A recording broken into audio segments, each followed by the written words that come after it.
Becoming smart was never the problem. The problem was trying to be heard after.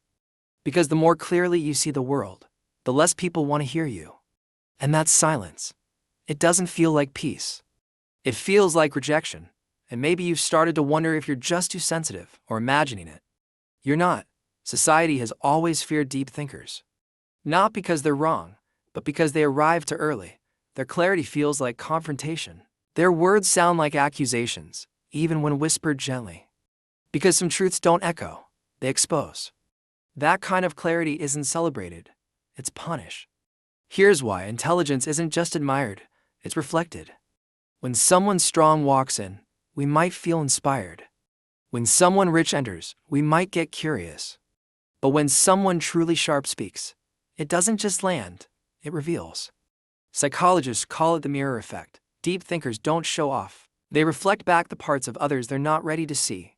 And that reflection, it burns. You ever said something deep in a room, and suddenly the vibe went cold? Not because it was wrong, but because it was too right too soon. That's not in your head. That's tribal biology. You didn't offend them. You just reminded them of the part of themselves they haven't faced yet. And brains don't like that kind of mirror. And the kicker? The smarter you are, the quieter you get. Not because you have nothing to say, but because you've learned most people aren't ready. You carry thoughts that shake foundations. And people defend comfort like it's survival, because to them, it is. Sometimes, being around someone smarter doesn't just feel awkward, it feels like your own brain is being held up to a mirror. That's what deep thinkers unintentionally do. They don't attack, they reveal. And when people see the limits of their own thinking, they retreat, not out of hatred, out of fear. And that fear is ancient. Human brains were built to survive tribes, not truth. If fitting in meant safety, then standing out, especially by challenging what everyone else believes, meant danger. That fear still lingers, so when a deep thinker walks into the room, they don't just share ideas. They shift the emotional gravity.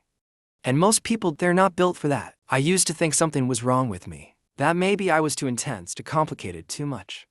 But the truth is simpler and harder. I was just seeing too clearly, too early, in rooms that weren't built for clarity. And once you see the cracks, it's hard to pretend the wall is whole. That kind of truth doesn't get applause. It gets quiet. But the silence isn't proof you're wrong. It's proof you touched something real. You've waited long enough for the world to understand you. Every time you hold back a thought because they won't get it, every time you shrink your mind to fit the room, you're not protecting them, you're dimming yourself. And for what? So they don't feel small. So you don't feel alone. What if the very thing you're hiding is what someone else is starving to hear?